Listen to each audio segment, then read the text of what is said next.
Haravugwa rero amakuru atandukanye. Abepiskopi bari bamaze iminsi mu mwiherero cyangwa se mu nama yaberaga i Kibungo, basabye u Rwanda n'u Burundi gufungura imipaka. Trump nawe agiye kohereza umujyanama wiwe mu bihugu by'u Rwanda ndetse na Repubulika Iharanira Demokarasi ya Kongo. Ku rundi ruhande Tshisekedi nawe yamaze kuba ababarira cyangwa se agabanyiriza igihano Abanyamerika bari mu bari bagize gute bagerageje guhirika ubutegetsi bwiwe.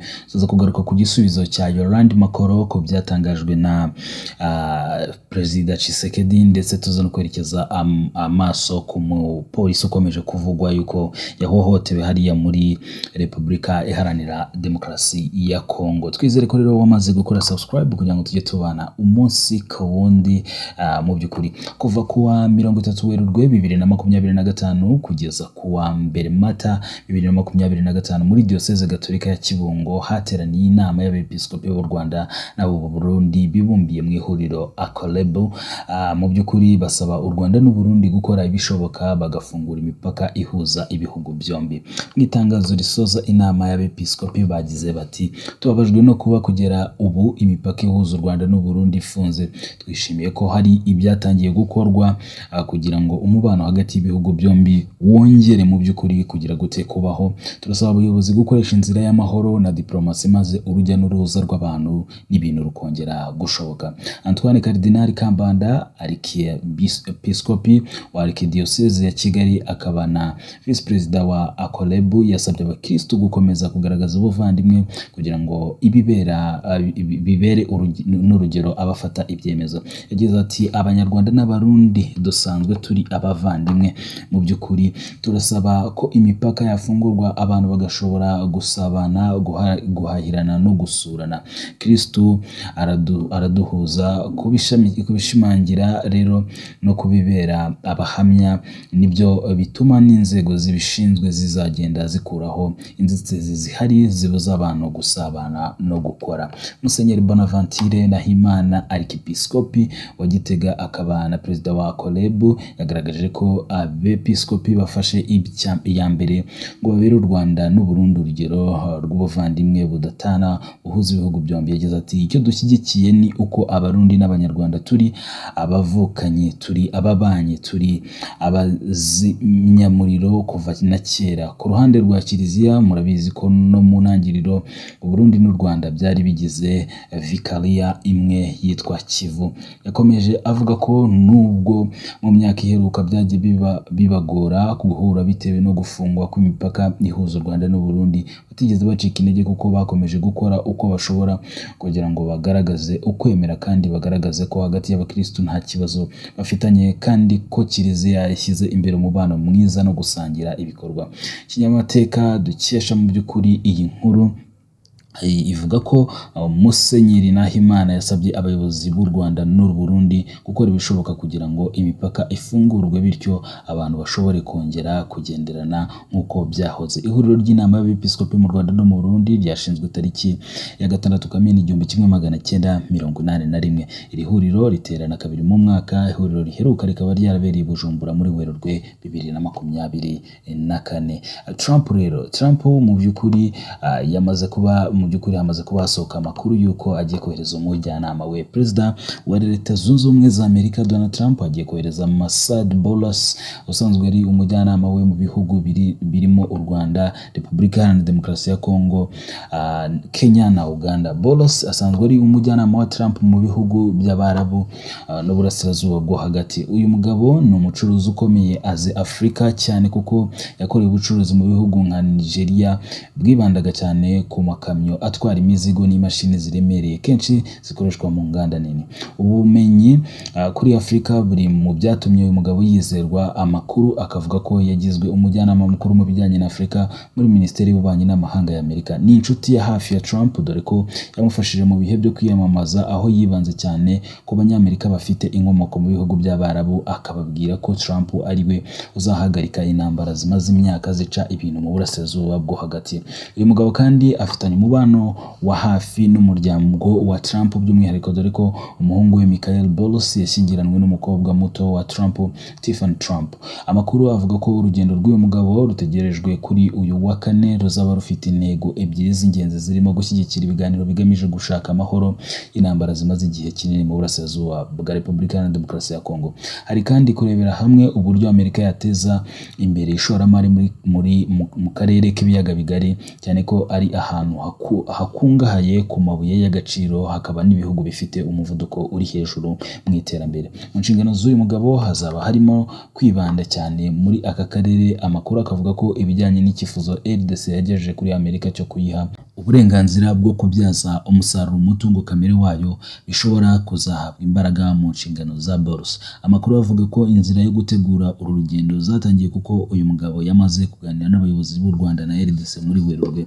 Amakuru avuga ko abayobozi ba RDC bamaze igihe kinini ku ngoro ishinga amategeko y'Amerika bagerageza gusobanura uburyo icyo gihugu gishobora kungukira mu by'ukuri Amerika kuko gisanzwe gifite umutungo kamere wa miliyari zisaga ibihumbi 24 z'amadolari y'Amerika. Nyuma yo gutsindwa intambara ya 2023, amakuru avuga ko RDC yishingikiye cyane kuri Amerika, ndetse umuvugizi wayo Patrick Muyayo aherutse kubigarukaho agira ati Amerika ishobora kudufasha binyuze mu buryo bwa diplomasi ndetse no gushyiraho ibihano bikomeye mu by'ukuri. Ku rundi ruhande rero Yolande Makoro hari icyo yavuze cyangwa se hari igisubizo yatanze ku byavuzwe na Perezida Tshisekedi. Ku 31 Werurwe, Perezida Tshisekedi wa Repubulika Iharanira Demokarasi ya Kongo yashinje ibihugu by'abaturanyi birimo u Rwanda n'imitwe yitwaje intwaro uruhare mu mfu z'abanyekongo barenga miliyoni, kandi ngo ubu bwicanyi bwari bugambiriye ubwoko runaka. Perezida Tshisekedi ubwo yagezaga ijambo ku rubyiruko rwo muri RDC rwibumbiye mu ihuriro ryiswe Congolese Action Youth Platform mu kumenyekanisha icyitwa Genocost, bivugwa ko ati jenoside yakorewe abaturage ba Kongo. Yavuze ko ubuyobozi bw'u Rwanda ari byo bwagize uruhare mu mfu z'abanyekongo barenga miliyoni. Umuvugizi wa guverinoma y'u Rwanda Yolande Makoro abinyujije ku rubuga rwa X cyangwa se Twitter yatangaje ko ubutegetsi bwa Repubulika Iharanira Demokarasi ya Kongo bufite uruhare rukomeye mu mfu z'abanyekongo ndetse n'ubuhunzi bwa bagenzi babo. Makoro yagize ati kuri ubu abo bose bapfuye n'abakomeje gupfira muri RDC bigirwamo uruhare n'abayobozi bo muri Repubulika Iharanira Demokarasi ya Kongo. Mbere na mbere aba bayobozi nibo mpamvu kandi ntibakwiye gushakira urwitwazo cyangwa ibibazo ahandi, nibo bibazo mu by'ukuri. Umuvugizi wa guverinoma y'u Rwanda yasobanuye ko impinduka cyangwa ibisubizo muri Repubulika Iharanira Demokarasi ya Kongo bizava muri iki gihugu, agaragaza ko ikibazo ari uko abayobozi b'iki gihugu badafite ubushake bwo kugikemura.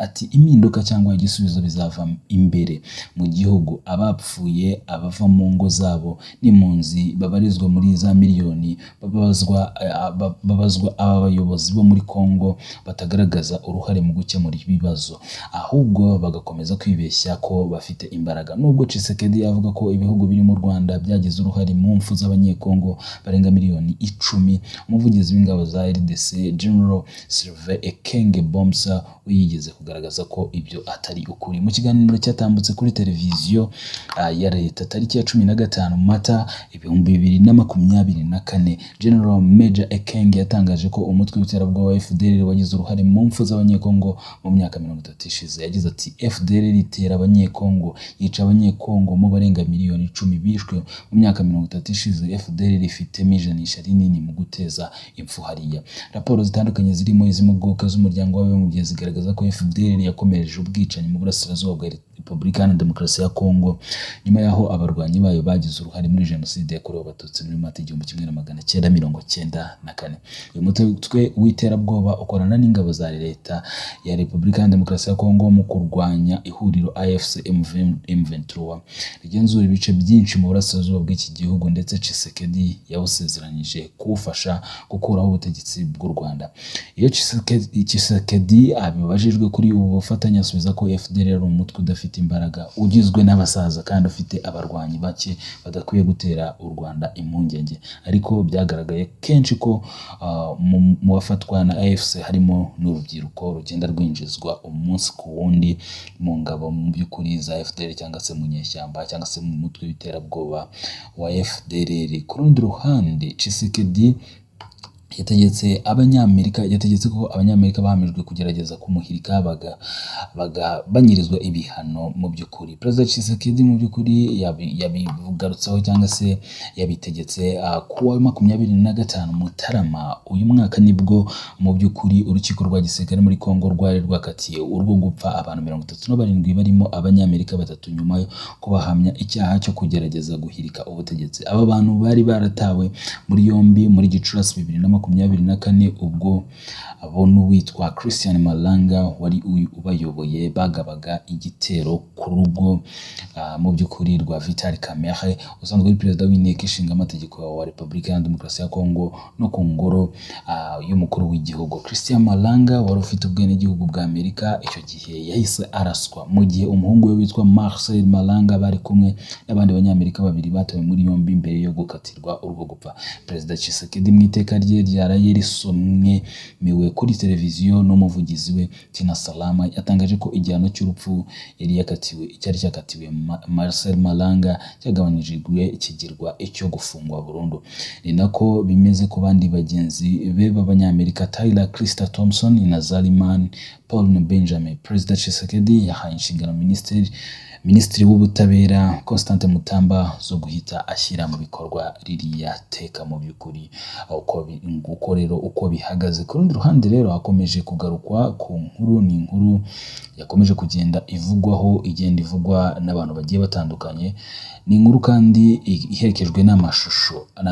Rero amashusho y'abapolisi benshi barimo gukubita muntu mu muhanda Kinshasa yazungurutse henshi ku mbuga nkoranyambaga guhera ku cyumweru, yahujwe n'urupfu rw'umupolisi Fiston Kabeya. Ariko ibi bishobora kuba ari ibintu bibiri bitandukanye. Igipolisi cya Repubulika ya Demokarasi ya Kongo kivuga ko uburyo Kabeya yapfuyemo butarasobanuka neza kandi kikaburira abantu kwirinda amakuru atariyo kubivugwa kuri uru rupfu. Urupfu rw'umupolisi rwo mu muhanda rwemejwe mu mashusho y'ubuhamya butangwa n'uvuga ko ari mugenzi we Kabeya, wavuze ko Kabeya yakubiswe n'abashinzwe umutekano wa Minisitiri w'Intebe kuko yabujije imodoka zigendana nawe kunyura ahatemewe n'amategeko, uko gukubitwa byamuviriyemo urupfu. Igipolisi cya Repubulika ya Demokarasi ya Kongo cyemeza ko uwapfuye ari Brigadier Kabeya Fiston wo mu ishami rya polisi yo mu muhanda. Mu itangazo ryo ku wa kabiri nijoro, ibiro bya Minisitiri w'Intebe Judith Suminwa wakomeje gushyirwa ku gitutu byavuze ko Suminwa ababajwe cyane no kubura umugabo witangiye gukora igihugu cye kandi ko yihanganishije umuryango we. Yasabye kandi ubucamanza bwa gisirikare ko bugomba gukora akazi kabwo. Yemeza kandi ko iperereza ririmo gukorwa. Ibinyamakuru muri Repubulika ya Demokarasi ya Kongo bivuga ko Kabeya yakubiswe ku wa kabiri w'icyumweru gishize ari mu kazi mu muhanda uzwi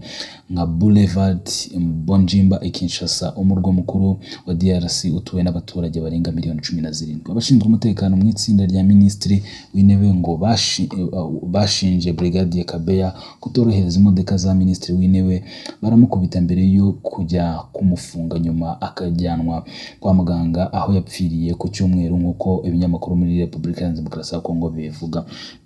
Mu itangazo mu ijoro ryo ku cyumweru, Mavungo Mangomo Julia, umuvugizi w'igipolisi cya DRC, yavuze ko uburyo Kabeya yapfuyemo butarasobanuka neza ko umuvugizi w'igipolisi cya DRC yavuze ko uburyo Kabeya yapfuyemo utarasobanuka neza, ko igipolisi kirimo gukora iperereza ngo gifate abakoze icyo gikorwa kugira ngo bakurikiranwe n'itegeko. Minisiteri y'ubutabera ya DRC yemeje ko uyu mupolisi yakubiswe na bamwe mu bapolisi bimuviramo gupfa, ko ababikoze bagomba kubiryozwa. Isesengura amashusho yakwirakwiye yaba yatandukanye n'urupfu ruvugwa mu by'ukuri rw'umupolisi barimo gukubita umuntu yahujwe n'urupfu rwa Kabeya arushaho kumenyekana no kubabaza abantu benshi bayabonye ku mbuga nkoranyambaga. Isesengura rya BBC ku mashusho ribona ko ayo mashusho y'abapolisi barimo gukubita umuntu agaragaramo abapolisi barwanya imyigaragambyo birashoboka ko atari abarinda minisitiri w'intebe. Bamwe mu bapolisi bagaragara kuri ayo mashusho bambaye ingofero z'abapolisi barwanya imyigaragambyo. Uburyo butandukanye bwifashishijwe mu gusesengura amashusho bwerekana ko aya mashusho yakwirakwiriye ahuzwa n'urupfu rwa Kabeya yatangajwe kuri murandasi mbere y'umwaka wa 2022. Gusa BBC ntiyashoboye kubona umwimerere w'aya mashusho ashobora kuba ariyo mu myigaragambyo yabaye mu myaka yashize muri DRC. Umuntu ugaragara akubitwa muri aya mashusho ntiyambaye imyenda ya polisi. Muri aya mashusho abapolisi baboneka bamwambura ipantaro y'ubururu bwerurutse kandi hejuru yambaye umwenda single vest w'umutuku na jire y'umukara, imyenda itaranga abapolisi ba DRC bari mu kazi mu muhanda. Mu gihe benshi bababajwe n'urupfu rwa Brigadier Fiston Kabeya, aya mashusho ahuzwe n'urupfu rwe yatumye ruvugwaho cyane. Ashobora kuba atari ukuri kw'ibyamubayeho birimo kwamaganwa na benshi muri Repubulika Iharanira Demokarasi ya Kongo. Twizere ko rero wamaze gukora subscribe kugira ngo tujye tubana umunsi ku wundi. Turabakunda kandi turabishimira, tubifurije gukomeza kugira ibihe byiza.